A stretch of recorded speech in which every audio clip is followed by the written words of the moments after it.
Good morning.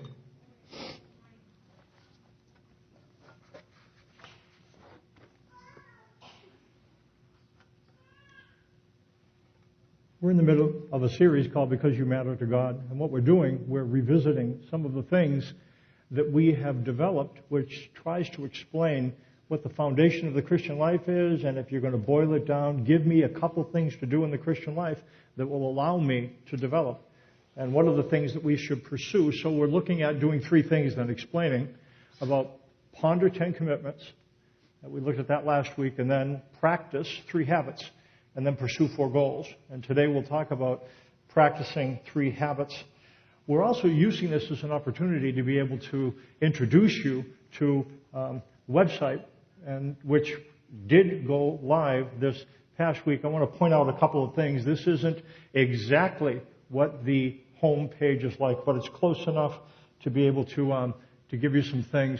What you'll find on the website is some things that you might find helpful. Email messages for Hope Mail, and if you would go and you click on that button, it will give you the opportunity to have automatically 2 types of email sent to you. One would be the original 40 days with the 10 commitments emails that we did last year. Now, some of you received those last year, would not want to receive those again, but there's another one there called Weekly Emails from Mike, and I'm going to be writing a once a week, a little bit shorter email that will come out. That's one thing that you might want to take advantage of. What you'll find as well, there's a button that's going to be right up here. It's a retreat button, and you'll be able to click on that, and it will lead you to information about the retreat, how much it costs, where it's going to be. There is a flyer here for that explains everything very clearly, but you'll find that as well. And there's going to be here in what's called latest news, that's news and views. That's a place that we're going to be putting articles, announcements. It's going to be a hodgepodge of things. I'm going to be writing something we call the Case for Grace. Now, on Sunday mornings at 9 o'clock, 2 different things are happening. The first and third Sunday mornings at 9 o'clock, Randy McCoy is facilitating, I think, the third time through of his study, of the study on the 10 Commitments. And what it is, it's a chance to be able to sit with other people and discuss. Now, it's one thing to hear about the commitments and to think about them, but it's another thing to discuss them. Say, how does it apply? You get to hear from different people. That's the first and third Sunday mornings of the month in the library, and it's very well worth coming to. On the second and fourth, I will be facilitating something called the Case for Grace. There are 40 passages in the book of Romans that seem to be critical passages. And what we're going to do is study one passage per week on Sunday morning, make our way through the book of Romans. So you will understand the 40 critical parts of that book. I'm going to be writing something. And so, for instance, this midweek on the news and views, the first of those studies will be on there. You'll be able to read it beforehand and then invite you to come next Sunday. 9 o'clock, we'll be in the library, and we'll spend an hour talking about that, thinking about it, and you'll come away with, on the first and third, a clearer sense of what God's commitments are like, and on the second and fourth, a clearer understanding of the book of Romans and why grace is the only focus that brings us into the kind of maturity that God would have for us. And as you notice on this, but the thing that's right at the center, when you come into the website, those pictures, it goes picture to picture to picture through 10, and the 10 commitments then dissolve in and out with the pictures. 10 commitments are front and center. And the reason why is we believe, because you matter to God, He clearly communicates His commitments to you in the Bible. And that's not just for us. Because people matter to God. He clearly communicates His commitments to them. So what we wanted, when somebody comes to the website, the thing that hits them, first off, is not necessarily Hope Church. It's God and what He thinks of individuals. He thinks of people. My experience is seeing and experiencing the influence of the 10 Commitments has been a 40-year journey for me. There's times when understanding God's commitments, there's times when you're going through things. Jesse just sang the song about being held. And when going through difficulty and feeling alone and abandoned, there's sometimes that God's commitments are stunning in their ability to bring about a sense of you're not alone. And there have been times when understanding God's commitments has been deeply comforting, when it seems like they've been able to seep into my mind and soothe me. I'll tell you what, though, there's other times when God's commitments have not been comforting. Sometimes when they seem to bounce off my head, like I'll want to experience and I'll think about them, and what will end up happening is they just don't seem to seep in. They just seem to go blank, and I'm no better than when I started. What I've discovered over the years is that it's not only important to ponder 10 commitments, but it's important to practice 3 habits, especially at the times where God's commitments don't seem to be sinking in. And that's what we'll talk about this morning. I'm going to encourage you to practice 3 things. And again, practicing a habit, it's not something that you can do it and say it's done. It's an ongoing thing. And so this will be your encouragement, is to practice 3 things. Quiet your heart. That's number 1. Then, share your heart. And we'll be talking about that today. And this will be the focus of the retreat as well. And then, give your heart. So it's quiet your heart, share your heart, and give your heart. Some of you might recognize that we talked about 4 things in the past, but we decided to make it even simpler. These seem to be the 3 critical things. You remember those things? 3 habits. What are they? What's the first? Quiet your heart. We usually think of coming to God, and we usually think of expressing to Him the things we need to say, like bossy prayers. The fact is, though, that before we share our heart with God, it's important to quiet our heart. Otherwise, we end up just walking into God's presence and just worrying out loud. You ever do that? It's like you're thinking about something, and you say, okay, I should pray about this, but there really wasn't any thought about entering God's presence. It's just worrying before Him. And that's why it's important first to quiet, then share. Then when you quiet and share your heart, it brings things to a place where you're able to give your heart to Him and to others in service. I've learned that practicing these 3 habits allows the 10 commitments to feel more relevant and comforting. One thing we're going to say today, some of you will see this more clearly. Others of you, it'll be, I don't know about that. My sense is that when we don't get what we want, we don't feel like we matter to people. Now, that might not be what we're immediately aware of. Some of us, when we don't get what we want, we're not aware of not mattering to people. What we're aware of is feeling angry at ourselves or at others, or being frustrated that they should know that. They should know well enough that I want that thing. Why won't they give it to me? Or some of us don't get angry at others. We get angry at ourselves. Well, of course they wouldn't give it to me. I've been a bad person. And that feels like the thing that's relevant, but it doesn't take too long. If you dig down a little bit deeper, what you'll find underneath the level of blaming yourself and blaming others is a fear that you don't matter. And that's a feeling that doesn't feel as good to feel. In fact, we'd rather blame someone than feel like we don't matter. Because if we're blaming someone, at least we're powerful. We're thinking about blaming, and there's energy to that. But thinking about that we don't matter, that's a feeling that's associated with, I wonder if anybody matters. I wonder if I matter to anybody. Those aren't the kind of thoughts that we want to keep in our mind. However, I think it's the thing that we deal with. And when we are aware that we're not getting what we want, our minds become loud and blaming. We blame ourselves, we blame others. You know what I found? When I'm in blame mode, when I'm dumping on me or dumping on someone else, that's the time that God's commitments bounce off my head. You found that? When I'm blaming someone, that's the time it seems that God's commitments bounce off my head. And when I try to get over the blame and think I shouldn't blame, that's very difficult. That's why we're going to talk about how do we quiet our heart, especially when they're loud. Some of you, even this morning, your head's really loud. Something happened yesterday, and you're angry at yourself, or you're angry with somebody else. And it might even be hard to tune into this God talk. I get that.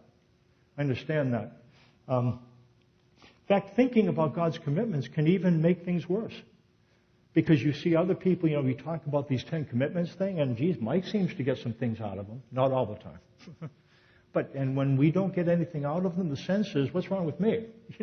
I'm not only blaming everyone, I don't even get anything out of this So it can be difficult. Why is it so hard? Before we move into this, I want to ask a question and really try to look at something. Why is it so hard for us not to get what we want? And something like we're selfish, okay, yeah, I buy that. But I think there's something more underneath the surface of that. I think if we can understand why it is we're so driven to get what we want and to become angry when we don't get it, it will be easier for us to understand why it's important to quiet our heart. When we don't get what we want, it triggers an I don't matter to them reaction. Here's what I'm saying. Underneath the anger about what's wrong with me and what's wrong with them, if you dig to the root of that, here's what you're going to find.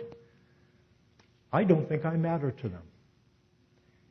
That's the deepest thing that we deal with. We feel like we try to influence people to do what we want. And when they reject our influence, what does that feel like? Well, I guess I don't matter to them. That feels very lonely. Feels isolating. I think that's why we want what we want. Not getting what we want is like being exposed to evidence that we don't matter. I'm going to say that again. Not getting what we want is like being exposed to evidence that we don't matter. You ask for something and don't get it, and it's like a direct... Now, that might not be the thing that you think first, but at some level inside, what I'm suggesting, you deal with that. That's what I'm suggesting. Some of us are more in touch with it than others. What are you saying, Mike? Here's what I'm saying. When you don't get what you want, you're like me. You start to question whether you matter to somebody. Now, you might be aware of that or not, but part of the drivenness that we experience in getting what we want, or, in fact, it is, I'm going to finish that sentence, is related to the fact that we want to get what we want, because when we do, it reinforces the fact that we matter. If I mattered to them, I could do what I want. If I mattered to them, I could get what I want. In fact, in order to limit our exposure to evidence that we don't matter, I don't think we like that.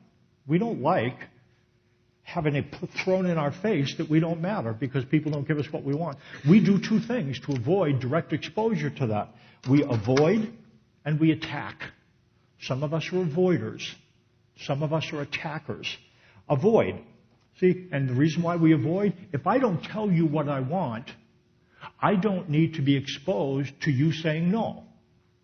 If I'm afraid that you'll say no and I don't want to be exposed to direct evidence that I don't matter, one thing I can do is not ask for anything. I won't ask for anything, and therefore I will not have to be exposed to your no or your broken promises. That's one thing that we do. We don't have to deal with the feelings that are triggered when another says no or when another breaks their promise. Some of us avoid. Some of us attack. And if I don't let you say no, I don't need to be exposed to evidence that I don't matter. Do you understand that? One way is I won't even ask, and then I don't get to hear you say no because you don't even know what I want. Another thing I could do, I can ask, and if you start to say, I say, no, and attack. And I'll keep on you until you say yes. And in either way, avoiding or attacking, do you understand what that does? It removes evidence that I don't want to see, that I don't matter. The only problem is it buries it. It doesn't really alleviate the problem. In fact, avoiding and attacking avoids the root of the problem. The root of the problem is not really about getting what we want. Now, we want what we want, but we try to get what we want in order to introduce evidence that we matter. I must matter because I asked for them and they gave it to me. Or, avoiding or attacking, it introduces or it eliminates, suppresses evidence that we don't matter. So if we get what we want, but underneath the surface, it's not only that avoiding and attacking avoids the root problem, I think it aggravates the problem. I'm an avoider. That's what I do. I'd rather not ask somebody something so that I won't have to hear them say no. And I learned that very early on in life. In fact, all of us do, by the way. We learn to either avoid or attack in terms of a kind of a way to deal with life. You know the problem with avoiding? It actually increases the problem. Now, not today. Because if I don't ask you, I don't get to hear you say no, and that makes me feel better today. But you know what it does? It increases the thing that's underneath the surface, which is fear and shame. That's what avoiding does. Long term, it's a strategy that works good for now, lousy for the future. Because then it grows and builds. Attacking is the same thing. You can get what you want by attacking somebody. The problem is, it increases the problem underneath the surface, which is the sneaking suspicion that you really don't matter. Because if you mattered, you wouldn't have to attack people to get what you wanted. You understand that? You understand how that works? Avoiding and attacking avoids and aggravates. Okay, so how can we move from avoid and attack toward approach? I'm going to say a couple of things, but here's where we practice 3 habits. I think practicing 3 habits help us move from avoiding and attacking others or God to approaching others and approaching God. Begin with this, quiet your heart. Look what it says in the worship folder. Top verse. We've seen this before. I added a couple other lines. If you wanted to begin your prayer time by looking at a passage, this would be the passage. My sense for what this passage does, life makes us breathless. And before we talk to God, it's important to breathe. Have you ever tried to talk to somebody when you were out of breath? Or when you were so frustrated that you couldn't even get the words out? What this does, it enables us to breathe. Begin your prayer time thinking about this promise. Here's what God says to you. Be still. When we don't get what we want, stillness is not what we experience. Things get really loud and chaotic. And you might be aware of that right now. You're not getting what you want in your job, in your home, or in your family. Those are areas that are very difficult. And maybe you try to find yourself pushing thoughts out of your head, but they come back. It's very difficult. So be aware of those things. And here's what I'm going to suggest. Be aware of this as well. Here's what God says to you. And we've done this before. This isn't magic. He says, be still. That's what he's saying to you, I think. Right where you are. Be still. But be still and know that I am God. I will be exalted in the heavens. I will be exalted in the earth. Some of us look around and we say, but look up. And God says, be still. Know that I'm God. I will be exalted in the heaven. I will be exalted in the earth. But things are running out of control. No, they're not. No, they're not. I have to run around and I have to fix everything. No, you don't. God says, be still. Be still. Shh. Breathe. Shh. Be still. Know that I am God. I will be exalted in the heaven. I'll be exalted in the earth. Some of us, again, we're cared about what's outside, but inside and what God says, never will I leave you. Never will I forsake you. You know what he says to you? You are not going to be abandoned. And why that's significant is because when we don't have what we want, it makes us feel as if we are abandoned, that we don't matter. That's why in dealing with frustration, avoidance, and attacking, don't deal with the avoidance and the attacking first. Deal with the root of the problem. Find a place that you can be sure that you matter. Where can you find that? In this promise, God says, be still and know that I am God. Never will I leave you. Never will I forsake you. There's not many times, and again, it's not a sedative, but if you think about that, if you hold on to your desires and then consider that promise at some level, it will start to treat the underlying issue. And God says, I know that you don't have what you want, but that doesn't mean that you've been left alone. Because God says he will never leave you or forsake you. He will never cast you adrift. He will never leave you behind. And again, we've looked at different ways to express that. He's Father. There's a gentleness about it, but it's not just gentle. There is a thing that expresses very well, and it's not a gentle saying, out of the Marine Corps. Semper Fi. Never leave a man behind. It's always faithful. And when they go into battle, Semper Fi. And it's said with a sense of commitment. It's not Semper Fi. It's Semper Fi. And what that means is no one gets left behind on the battlefield. And that's what God says through I will never leave or forsake you. Semper Fi. I'm going to be there, and you're not going to be abandoned. Quiet your heart. I think that's where it starts.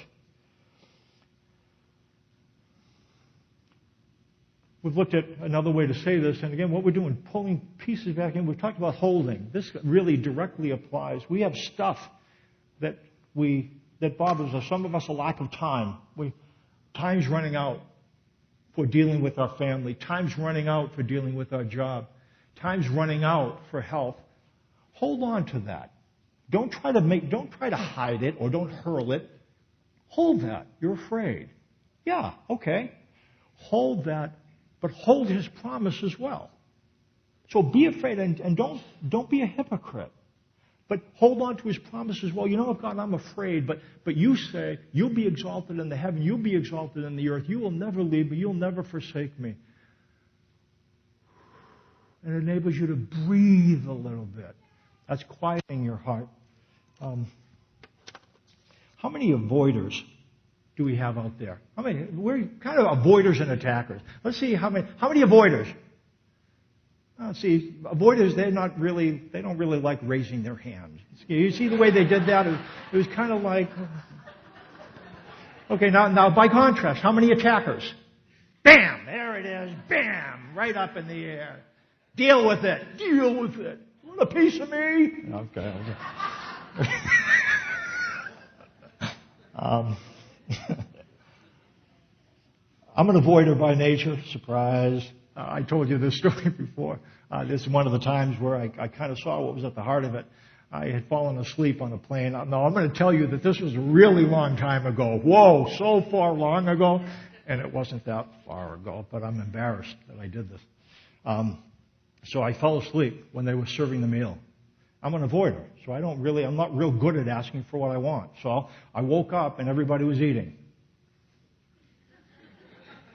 And here's immediately I started an internal wrestling match, and it didn't take me a nanosecond. And I'm thinking, ask for food. And now the part of me goes, you fell asleep. You don't deserve food. You see, some of you really get this. Some of you say, Mike, you're a psycho. Okay. But that's what was happening. So I was stuck in this seat, and I'm doing this wrestling match with myself, and I'm envisioning things in the future that I'm never going to be able to ask what I want. I'm probably going to die on some back road, and I'll have a cell phone, but I won't be able to call anybody for help because I can't ask anybody anything. So I'm going through this thing. And then finally, I just said, wait a minute, Mike, stop. I'm all alone. I'm not saying this out loud, fortunately. So then I said, wait a minute, what are you thinking? What's going on inside?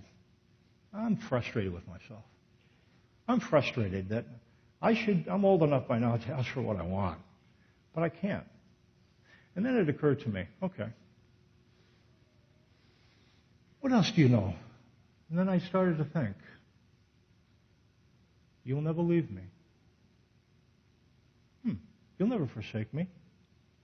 You're in me. You put your law in my mind, and you're with me. Good's ahead of me.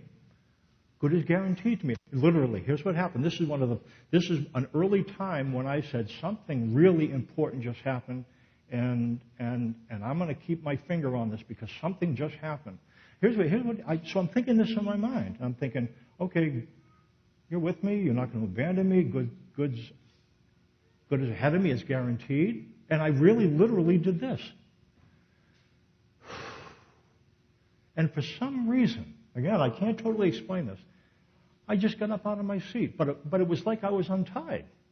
And I went down to the stewardess, and I said, geez, I fell asleep. You have any food? She said, yeah, fine. And I said, what in the world just happened? You know what I know? I needed to visit the fact that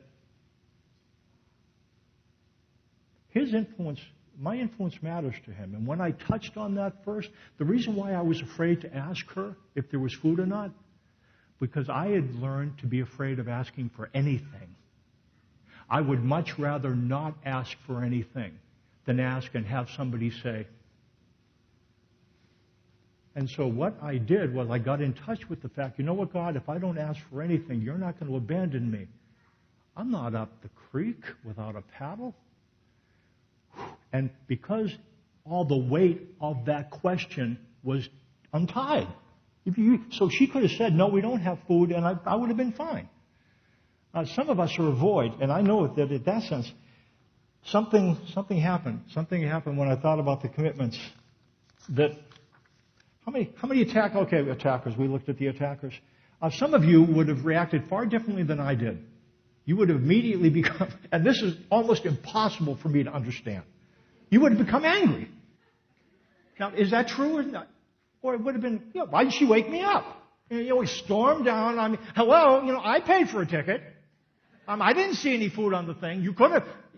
Is my shoulder leprous? I have a shoulder. You could have tapped, and you might not have said that, but that way you would have been in attack mode, and that's really hard for me to understand.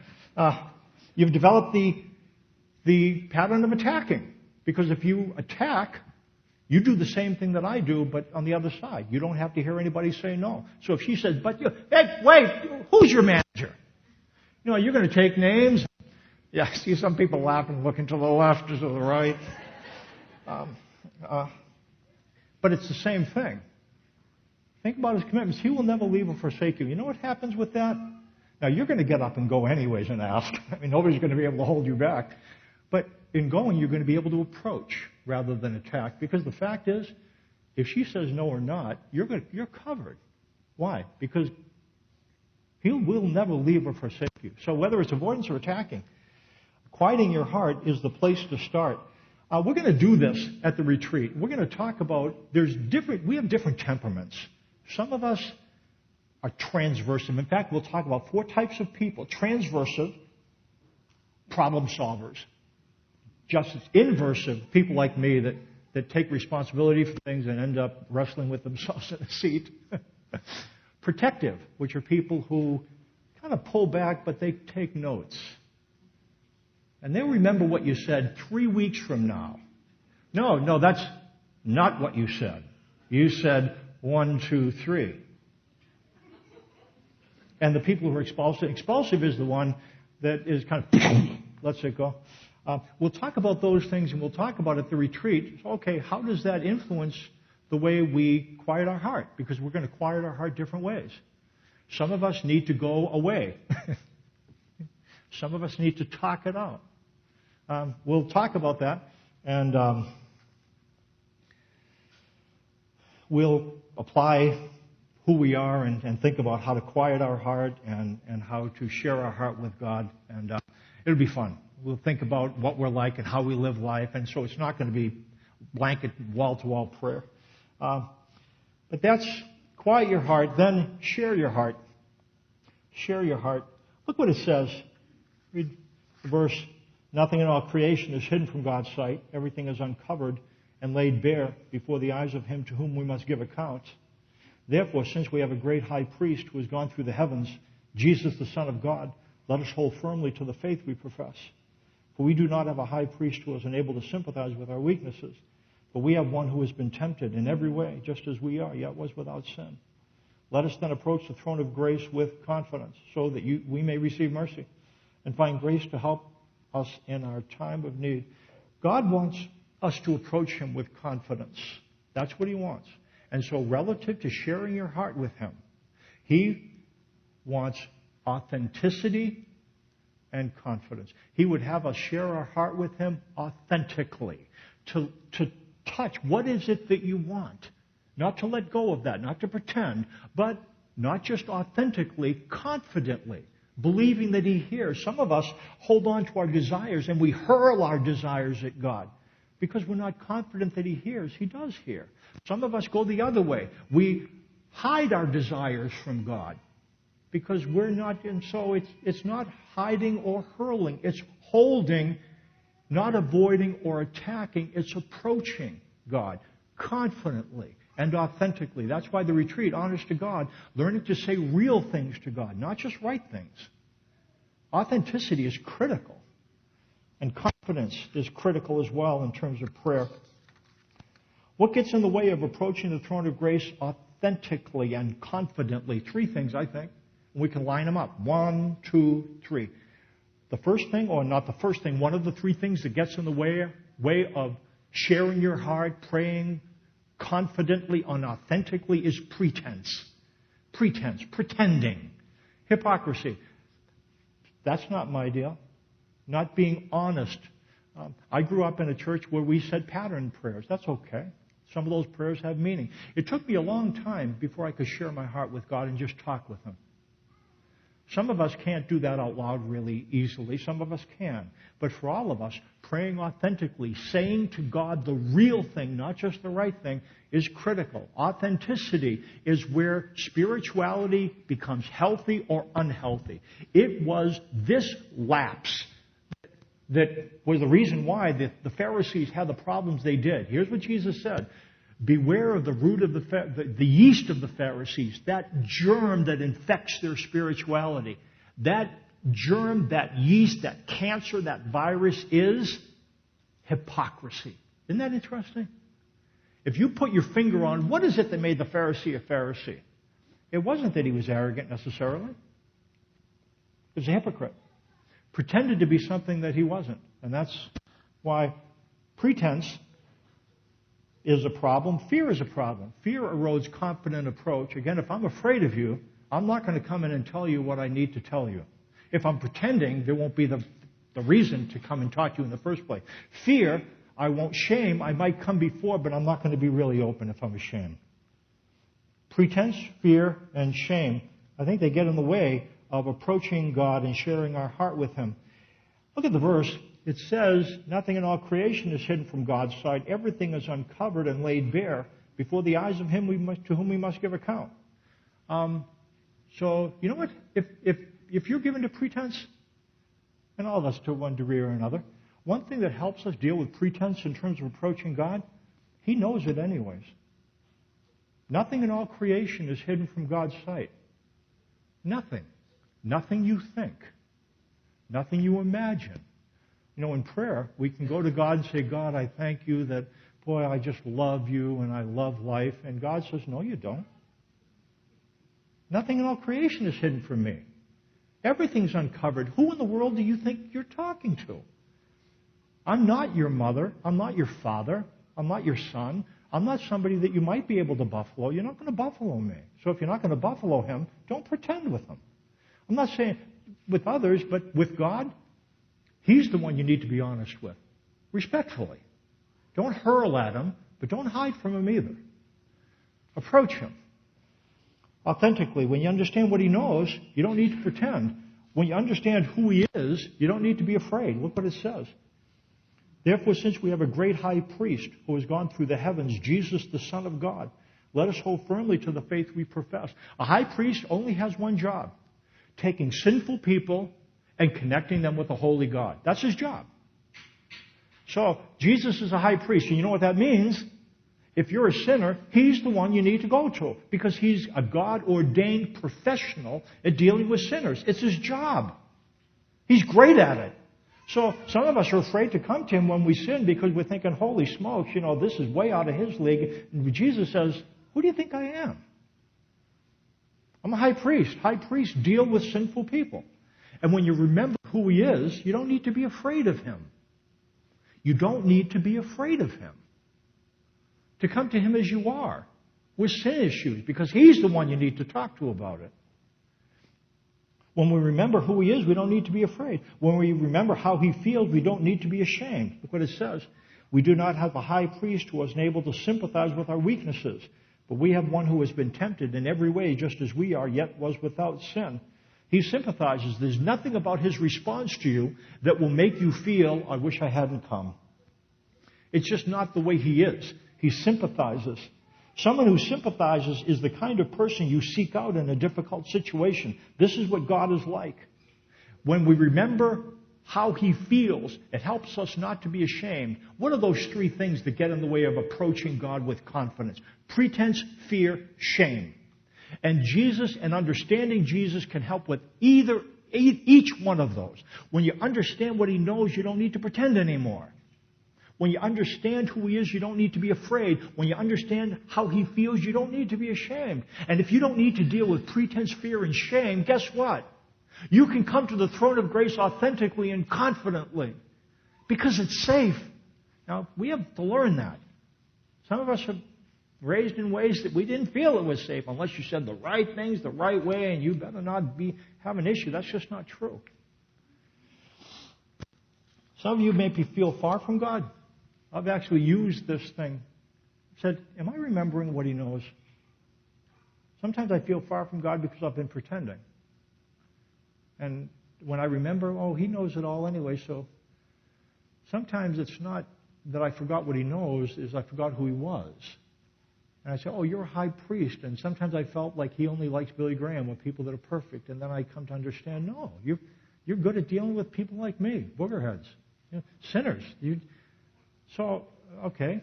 And sometimes it's not that. It's I forget how he feels, that he sympathizes, because I'm ashamed. But I have to come to him and ask him about this again. To which he says, there's nothing in his reaction to you that will make you feel I'm stupid to come here. It's just not what he's like. And when you remember these things, it helps you. And you can go to the throne of grace and thank him. Give him the thank you prayers and the help me prayers, which is what he wants. Give your heart. Briefly. There's a passage there. We'll talk more about this next week.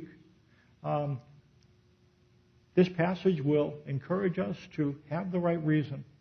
It says, by the mercy of God, present your body. So relative to serving him, the right reason for serving him is because he's merciful. Not because he's going to blow you up.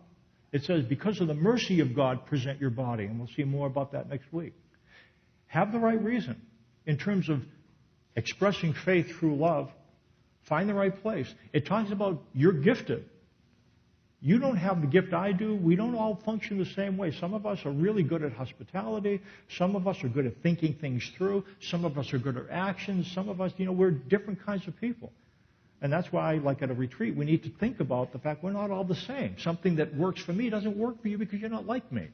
You wouldn't wrestle in an airplane seat. I'm just ashamed of myself. No, I'm just kidding. We're just different people. So we have to find the right place. What is your gift? Where is the place that he created you to serve? Find that. And then be the right person. This is probably the most important. Be the right person. Because you matter to God, ponder 10 commitments. I'm going to call the worship team up at this time. Come on up. And we're going to have a closing song. Because you matter to God, ponder 10 commitments. And practice 3 habits. Ponder 10 commitments. Check out the website this week. Again, there will be articles there, and in an ongoing way, we're going to keep it up and keep it fresh. You'll be able to click on the email thing if you want to get that. Ponder 10 commitments. Practice 3 habits. If you are available, retreat. It'd be a great thing. We'll talk about this. If you can't come to the retreat, we'll continue to deal with these issues. But that'll be a great place to do it. And next week, we'll talk about pursue 4 goals. And we'll talk about authenticity and confidence and transformation and strength. Father, thank you for who you are. I recall that when a child is in distress, they really want 2 things. One thing relates to the situation. They want the problem to go away, the stomach upset to go away. They want hunger to go away. But on the other side, there's another thing that's equally significant, in fact, perhaps more so. They don't only want the problem to go away, they want the parent to come close. And for all of us here, what that means is we don't just want things to be corrected. We want to connect with you. That might not be as apparent as the other thing, but it's deeply true. And I want to thank you for, I think of the songs we talk about being held. You understand that that's important. And you would do that to us. You would tell us about how you feel about us and have us live in the light of your closeness, connection, because you understand how significant it is to us. And you'll help us deal with situations, but in the context of connection. So I guess I ask that you would continue to help us understand how you feel about us. And the truth of that, chasing away images of you that aren't in the light of who you actually are. Help us to see you in an authentic way so that we might trust you and become more authentic followers. In Jesus' name, amen. And next week, we'll talk about pursuing 4 goals. Hope you can come.